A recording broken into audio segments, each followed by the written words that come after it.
Programa Encontro Saudável. Oferecimento Abratio Móveis, Romanza Planejados e Sierra Garden, um novo conceito em móveis e decorações. E By Dennis Salão, profissionalismo e tradição na arte da beleza e bem-estar. Olá, como vai? No programa dessa semana nós vamos falar sobre a polêmica que causou o relatório emitido na semana passada pela Organização Mundial da Saúde sobre a afirmação de que alimentos, carnes processadas como salsicha, bacon e presunto são cancerígenos. Quem vai falar sobre isso é o médico coloproctologista Dr. Gustavo Curashi. E você vai saber também se a depressão ainda é considerada o mal do século e quais são os tratamentos que a medicina disponibiliza atualmente. Tudo isso e muito mais a partir de agora. O Encontro Saudável já vai começar.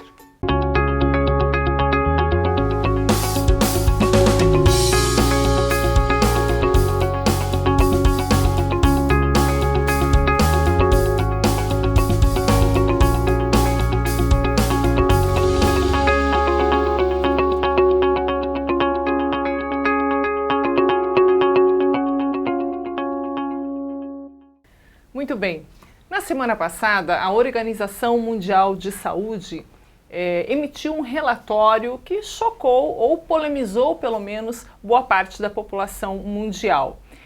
Nesse relatório, comprova-se, afirma-se que alimentos processados, carnes processadas, como salsicha, presunto e bacon, causam câncer. Esse relatório, inclusive, foi ridicularizado pelo ministro da Agricultura da Austrália, um dos maiores exportadores de carne do mundo, e essa polêmica toda tomou corpo na imprensa mundial. Quem vai falar sobre isso é o médico coloproctologista e cirurgião do aparelho digestivo Gustavo Curashi, porque a nota também refere-se à questão do câncer coloretal no consumo desses alimentos específicos, né? Tudo bem, doutor Gustavo? Tudo bem, Soraya.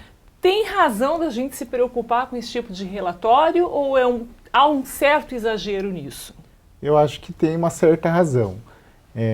Esse ponto da carne vermelha, das carnes processadas, há muitos anos a gente já tem ela como um fator de risco.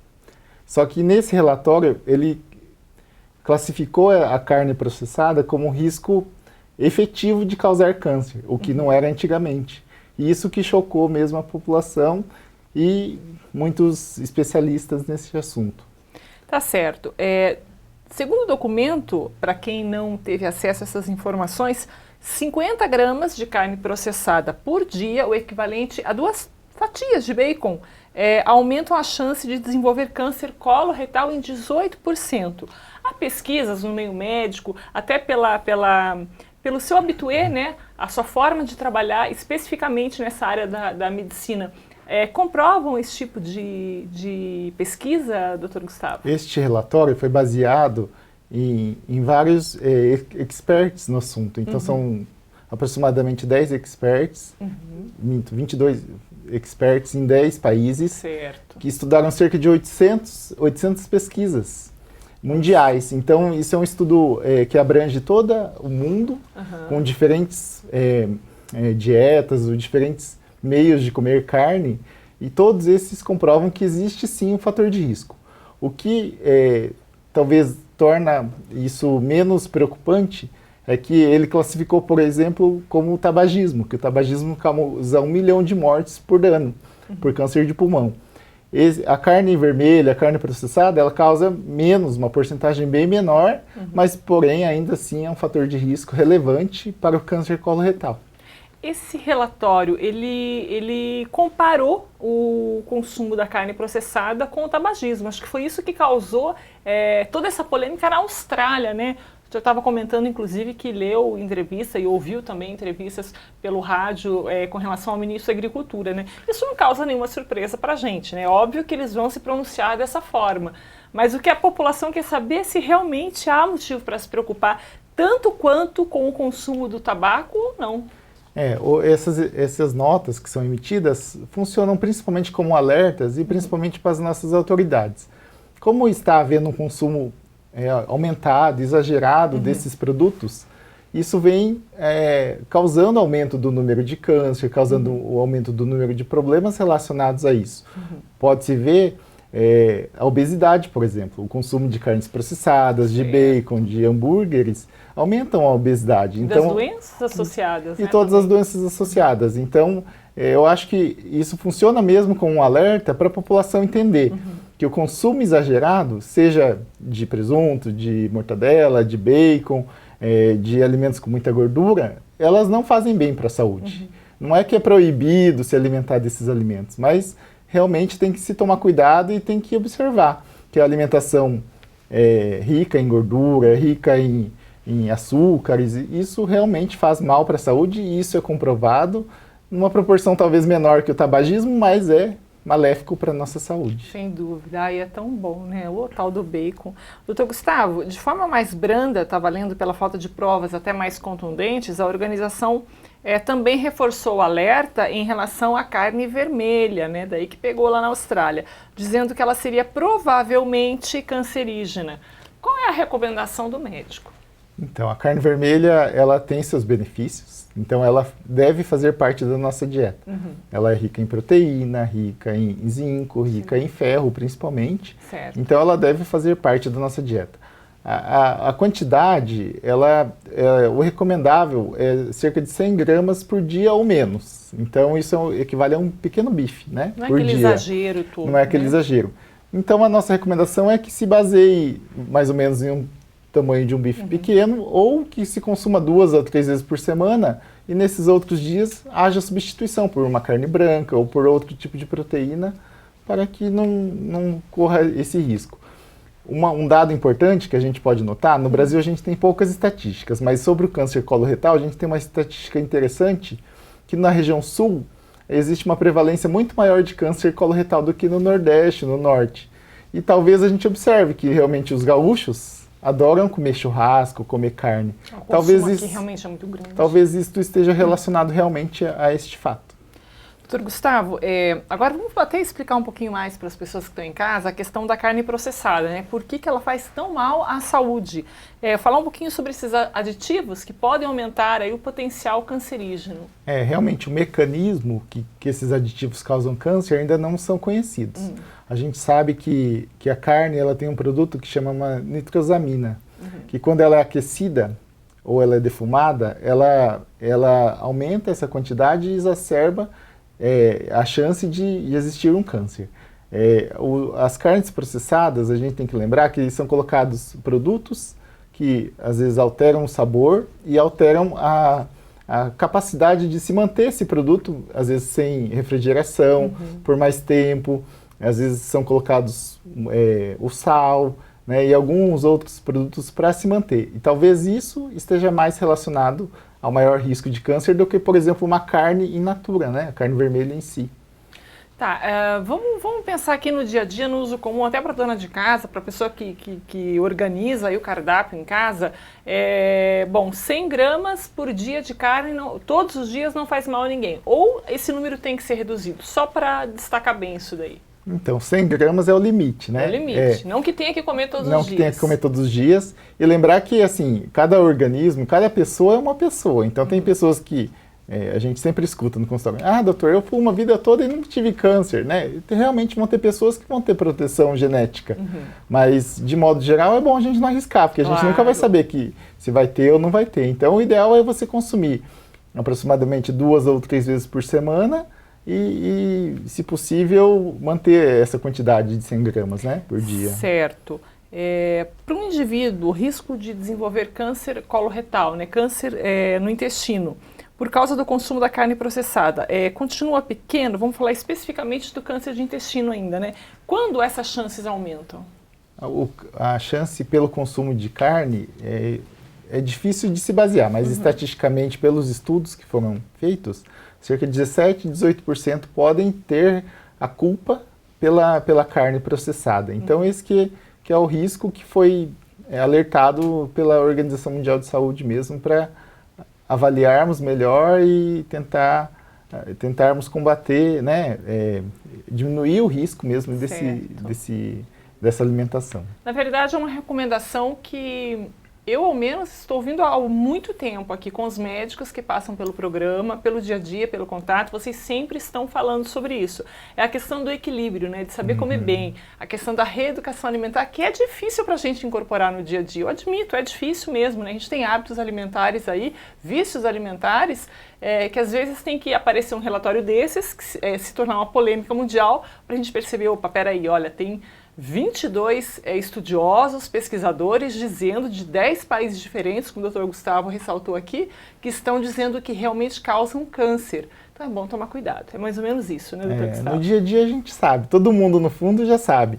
Olha, se eu comer muita gordura vai me fazer mal, se eu comer muito açúcar vai me fazer mal, se eu ganhar um pouquinho de peso quer dizer que eu estou exagerando. É verdade. Mas o difícil é reconhecer e se reeducar, né?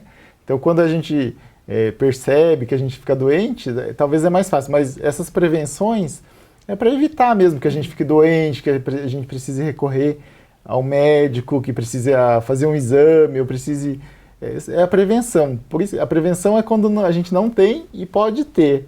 Isso que é o difícil, né? Porque, eu não tenho nada, eu vou fazer o quê? Eu vou continuar comendo. Mas a prevenção talvez é o que diz, é o melhor remédio, porque evita muitas coisas, né? Sem dúvida. E olha, a gente vai dar uma colher de chá aqui para você, uma consultoria, não é uma consulta, uma consultoria de um dos maiores especialistas da região. Para a pessoa não ter problema intestinal ou se tem uma predisposição para diminuir os riscos, vamos falar agora o que ela deve consumir, doutor Gustavo? Então, assim, o fator prevenível do câncer é você ter um intestino saudável. Para você ter um intestino saudável, é recomendável que você ingira bastante água e coma bastante fibra. A ingesta de fibra, ela, além de trazer benefícios para o seu intestino funcionar bem, normalmente onde a gente encontra fibra? Nas frutas, nas verduras, nos legumes. E isso tem o quê? Bastante vitamina. Então, se a gente se alimentar bem, saudável, a gente, além de melhorar o intestino, diminuir o risco de câncer, a gente vai ter uma vida mais saudável, porque a gente vai ter mais vitaminas, mais saúde mesmo para enfrentar a nossa vida no dia a dia. Que bom, doutor Gustavo. Então tá aí, dica para você, consumo de água, muita água todos os dias, frutas, legumes, verduras. Presta atenção nisso, começa a disseminar isso na família, com os amigos. Quem sabe a gente não consiga mudar as coisas aí e não tem que se preocupar tanto com esse tipo de relatório quando ele cai aí de paraquedas na nossa vida. Doutor Gustavo, obrigada por ter vindo. O bebê tá chegando, né? Para quando? Para janeiro ou fevereiro. Tá certo, olha aí, vai ser papai, doutor Gustavo. Maneiro de primeira viagem, né? Um abração para a esposa, para a Keila, então, né? Boa sorte para vocês. E no bloco seguinte a gente vai falar sobre depressão. Será que ainda continua sendo o mal do século? Você vai saber daqui a pouquinho. Até já.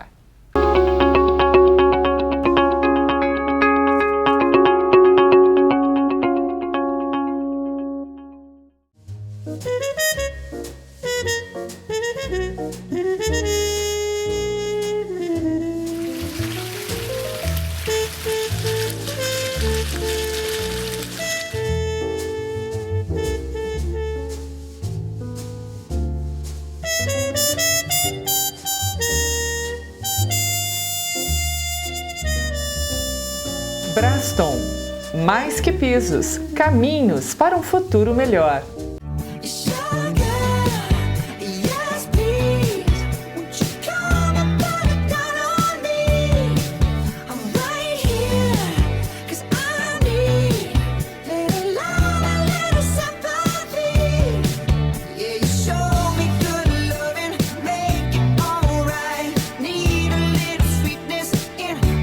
By Dene Salão.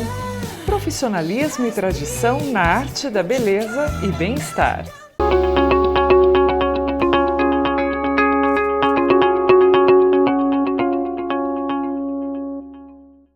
Muito bem, estamos de volta. Este é o segundo bloco do Encontro Saudável. Eu tinha falado anteriormente que a OMS hoje é o nosso pano de fundo, né? A gente já falou sobre o relatório emitido na semana passada com relação às carnes processadas e a relação com a causa do câncer. E agora a gente vai abordar a questão da depressão, que é sempre um assunto que interessa a todo mundo.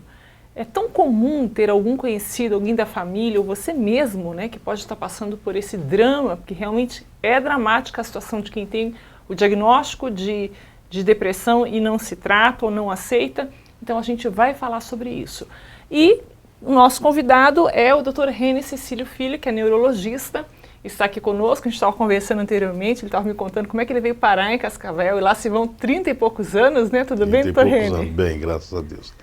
Na realidade, senhora, eu sou neurocirurgião. Minha formação é de neurocirurgião.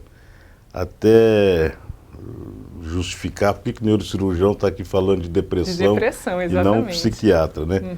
Porque a especialidade que trata de depressão é o psiquiatra. Mas nesses anos todos, parece que existia um tropismo da depressão e eu sempre me envolvi muito, gostei muito. E foi realmente uma coisa que foi me envolvendo e hoje eu estudo talvez mais depressão do que cirurgia. Olha só. E até falando agora de dados, Dr. Rene, se a gente for ver esses dados de 2012 e 2013, 350 milhões de pessoas sofrem desse mal. Ainda segundo a estimativa de estudiosos da área, cerca de 18 a 20% das pessoas, da população mundial, vão apresentar depressão em algum momento da vida. Isso justifica a nossa conversa, né? Eu queria que o senhor falasse um pouquinho a respeito disso. Esses números que às vezes passam despercebidos para as famílias e quando se vê, tem um caso específico em casa, né? A doença, tentar enquadrar assim como doença mental, se bem que quando a gente fala em doença mental, a gente pensa em alguma coisa mais grave. Mas esses distúrbios de comportamento, esses distúrbios de personalidade, realmente é a doença, para mim, a pior delas, porque é uma doença, primeiro, que toda a família fica doente, junto, como o alcoolismo, como a droga, né? E muitas vezes passa desapercebido. O que acontece com esses números absurdos também é que, a partir do momento que a Associação Médica Psiquiátrica do Mundo começou isso é um questionamento, é uma briga muito intensa, começou a taxar ou numerar as doenças de acordo com o Código Internacional de Doenças. Existe muita crítica a esse Código Internacional de Doenças porque tudo no ser humano começou a ser taxado como algum tipo de distúrbio. Né? E a variedade desses distúrbios é muito grande. Então, a depressão, você tem vários tipos, então os distúrbios de comportamento, então tudo se taxa como uma doença. Então, se você for levar isso em conta, o número é muito maior do que isso. Mas é quase que comum o ser humano passar por um período de diminuição do humor. E isso você não pode confundir com depressão. Depressão, você começa a considerar o paciente, por exemplo, que tem uma tristeza absoluta por mais de meses, anos. É diferente da depressão pós a perda de alguém, da depressão pós um baque financeiro. De um estado melancólico. Estado melancólico. A dificuldade é justamente essa, porque rir todo dia e estar feliz todo dia, ninguém vai estar. Então essas variações de humor são normais. O problema é quando essa variação de humor persiste por um tempo muito prolongado. E a depressão é multifatorial. E isso é uma outra dificuldade, porque ninguém é depressivo porque está mal casado só, porque está com crise financeira, porque perdeu alguém. É preciso separar entre a depressão ambiental, que é a depressão fatorial do meio ambiente, dessas mazelas todas da vida, com a depressão química. Então, será que quem é depressivo é porque tem uma alteração química? Nem sempre. Eu acho que você tem que ter principalmente bom senso de saber distinguir o que é depressão química, doença, e o que é depressão decorrente do ambiente que você vive. Então, depressivo, primeiro, depressivo químico, ele já carrega a pecha de, assim, todo mundo joga na cara dele. Você tem uma família boa, você tem um marido bom, você tem filhos maravilhosos, por que você está depressivo? Como se fosse culpa. Então, além da depressão, soma-se o aspecto de culpabilidade. Porque ele começa a se questionar, por que eu? Esse paciente, ele tem uma alteração química, se não tem o que justifique ambientalmente a depressão dele. E essa multifatoriedade leva a esse grau de confusão. Porque o que mais chama atenção na depressão, senhora, nem sempre é tristeza. O que mais chama, às vezes, a atenção, existe uma definição interessante que depressão o contrário de depressão não é felicidade. O pior da depressão é a dinamia, é o desânimo, é a falta de vontade. Isso às vezes machuca mais o paciente do que a própria tristeza. É o paciente que de manhã cedo ele não tem coragem de abrir os olhos, é difícil. Levantar para ir ao banheiro é difícil. Levantar para ir a uma academia, levantar... É muito... Só quem teve ou tem depressão sabe a dificuldade e o que machuca é essa dinamia, esse desânimo para a vida, que marca às vezes muito mais do que a própria tristeza. Puxa, e é difícil para as pessoas que estão ao redor entenderem isso, aceitarem. né? Acho que isso que é mais difícil ainda para o próprio justamente paciente, porque né? a depressão, principalmente numa sociedade ainda não tão estruturada como a brasileira, em termos morais, em termos mesmo financeiros, a depressão ainda isso já mudou muito, melhorou muito, mas é muito visto ainda como doença de rico, como frescura, como se o que não é tão bem sucedido financeiramente não tivesse o direito de ter depressão, porque depressão é uma doença de rico. Eu já escutei muitas expressões... Ou falta de fé, eu já escutei isso na igreja. Interrompendo o senhor, eu escutei muitas expressões assim, vai ver esse fulano que está lá, pega no cabo da enxada, de madrugada tem depressão. Você não sabe se ele já foi acometido por uma doença que não foi diagnosticada como depressão. Tem sim, e muito. A classe pobre tem depressão. Só que é tão massacrada que entre todos os outros problemas, às vezes a depressão não sobressai. Mas é um sujeito de uma tristeza, de uma dinamia que ninguém calcula às vezes. Puxa vida. E é subdiagnosticada. Doutor Rene, é correto dizer que qualquer médico pode tratar a depressão, porque é comum a gente ver outras especialidades sendo procuradas por esses pacientes, né, que não o psiquiatra. Como que é isso? Não é como eu estou falando no meu caso, eu não sou psiquiatra, eu sou neurocirurgião, mas acabei me adaptando estudando depressão.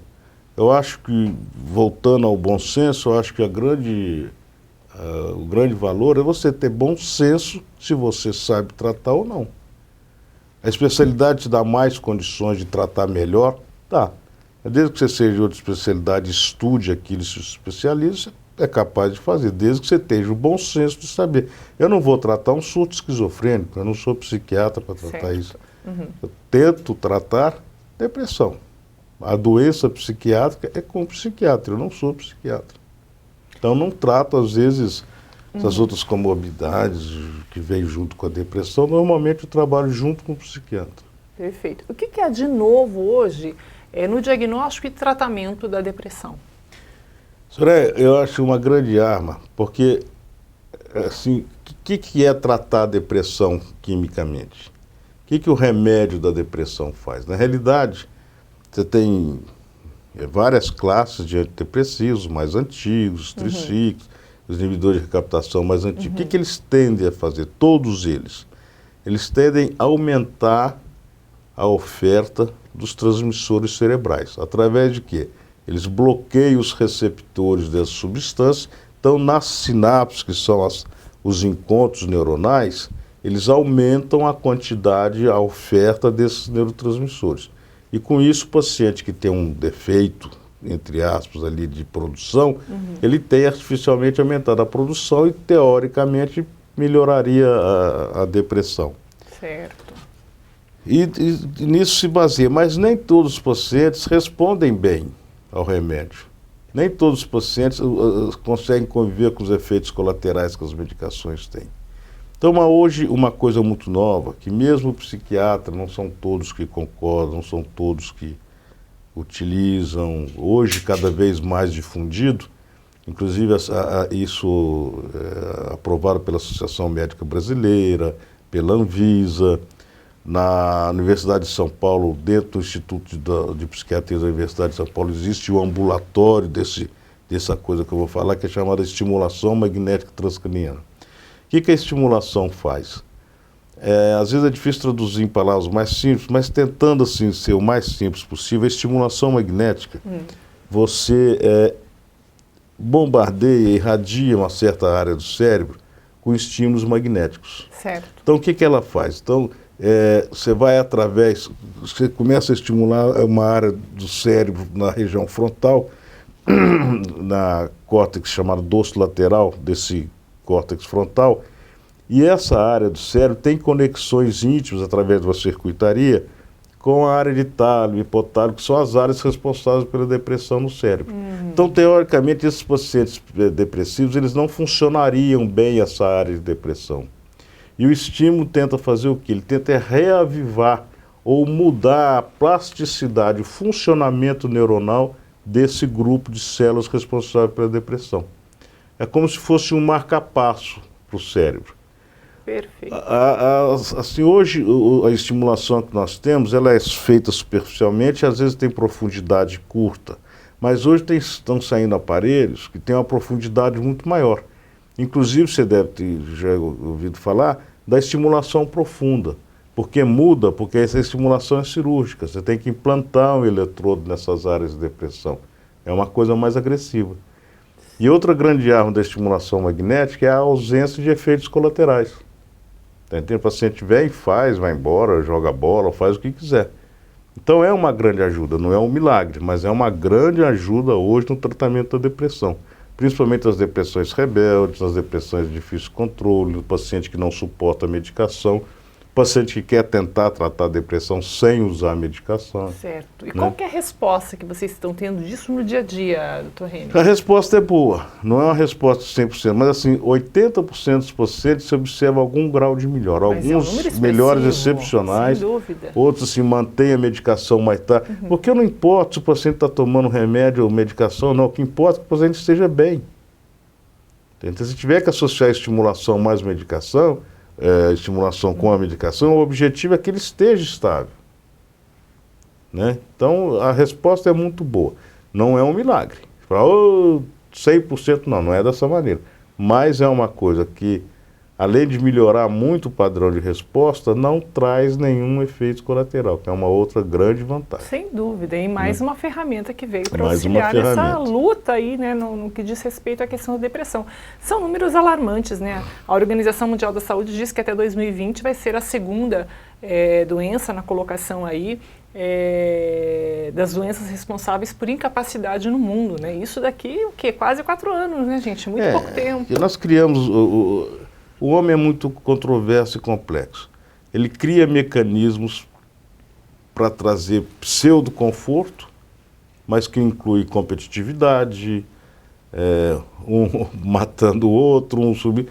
Então, ao mesmo tempo que você tem um refugiado, uma criança morrendo afogada na Síria, você tem o rico viajando com um carro excepcional, o outro morrendo de fome, e nós criamos esse mecanismo de competitividade, de melhora, e o resultado disso, no fundo, é depressão. É esse desequilíbrio todo, na verdade, né? Se eu não consigo um carro novo, eu entro em depressão. Se eu não sou bem sucedido financeiramente, o que é ser bem sucedido? Para mim, ser bem sucedido é estar em paz, tranquilo e feliz. Mas hoje a sociedade ensinou que para ser feliz você tem que ter um apartamento de cobertura, um carro bonito. E quem não consegue isso, gera depressão. Então a sociedade, ela cria o monstro e quer criar o anjo também. Aí fica difícil. Não dá para ter tudo, né, doutor Reni? Eu quero agradecer muito a sua presença aqui no Encontro Saudável. Eu tenho certeza que foi muito elucidativo, ajudou bastante. Se você tiver alguma dúvida, escreve para a gente vai repassar para o doutor Reni, que é nosso consultor nessa semana, e aí ele vai responder, eu tenho certeza, com muito carinho. E se você tiver alguma dúvida e curiosidade sobre esse tratamento, você vai anotar o endereço que está passando aí no seu vídeo, liga lá, pergunta como é que funciona, enfim, faça uma visita e você vai saber com mais detalhes sobre esse tratamento. Mais uma vez, muitíssimo obrigado e excelente semana para o senhor. Obrigado, para nós. A gente vai para um rápido intervalo comercial, mas na volta tem mais Encontro Saudável para você. Até já!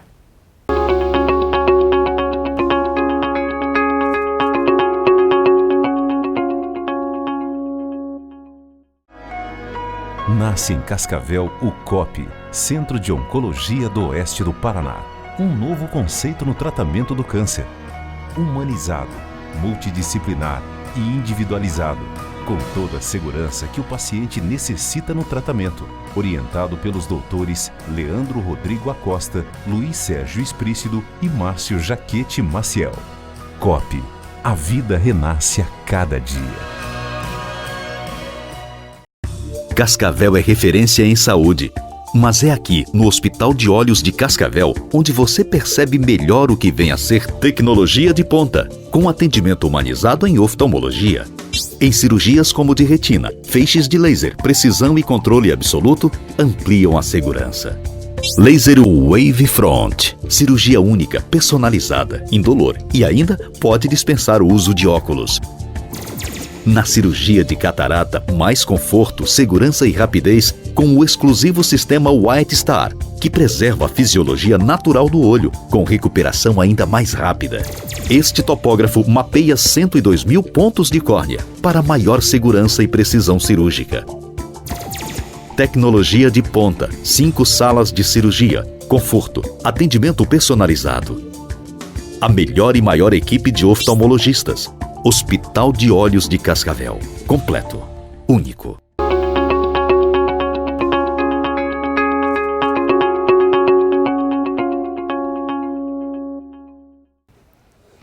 Ai, gente, eu estava dando uma olhadinha aqui nessas caixas decorativas lá da Lelena Home Design para você colocar sobre a mesa de apoio, a mesa de centro da sua sala, você guardar objetos, né, chaves, pequenos objetos do dia a dia, e fica tão lindo, fica tão bonito, né, daquele ar gostoso de ar renovado na sua sala, enfim, nos ambientes da sua casa. Então, se você não conhece a Lelena Home Design, dá uma passadinha lá na Avenida Brasil. Você vai ser recebido pelo Darlan, pela Marli, por toda a equipe da Lelena. E eu tenho certeza que você vai dizer, ó, Soraya tem razão. Eles cuidam muito bem da gente. Agora, tá chegando o Natal, né? Já tá aí, já tá próximo. Mais um mês, Natal chegando. Vocês precisam ver as promoções, os objetos, toda aquela coisa linda que tá aquela loja, gente, iluminada, colorida e com precinho super especial. Dá uma conferida para você ver.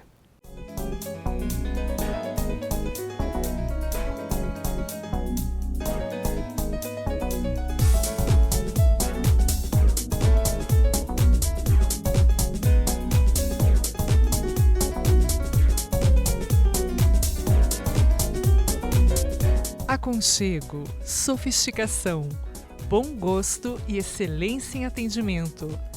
Lelena Home Design. Aqui você encontra o que há de mais bonito e criativo em móveis e decoração para a sua casa. Avenida Brasil, 4716, Cascavel. O Encontro Saudável chegou ao final, mas na semana que vem tem assunto novo para você. E você já sabe, tem sugestão? Pode mandar para contato@medicinesaude.tv.br. Eu quero mandar um grande beijo para o Juliano, para toda a equipe do Baidene, para a Nice. Olha, gente, tá vendo essa trança que o Juliano fez hoje em mim? Ficou linda, né? Embutida, assim, deixa o cabelo um pouco solto, um pouco preso. É o ar do verão que está chegando. Eu estou com uma roupinha lindinha aqui da Takes, meia estação, mas é o ar do verão que está chegando. Então, dá uma passadinha no Baidene, confira as novidades e as promoções desse salão que combina com tudo, viu, gente? Um beijo especial para você que está acompanhando a nossa programação pelo canal 18, a sua TV Medicina e Saúde. Bom fim de semana, excelente início de semana e a gente se encontra. Tchau!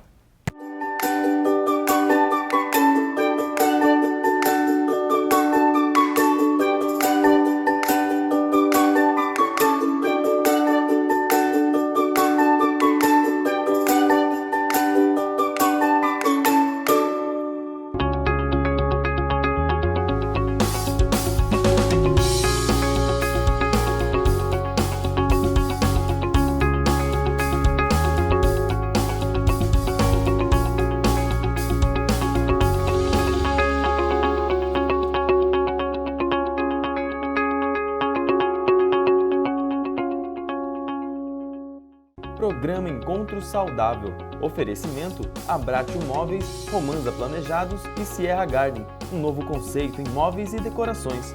E Baidene Salão. Profissionalismo e tradição na arte da beleza e bem-estar.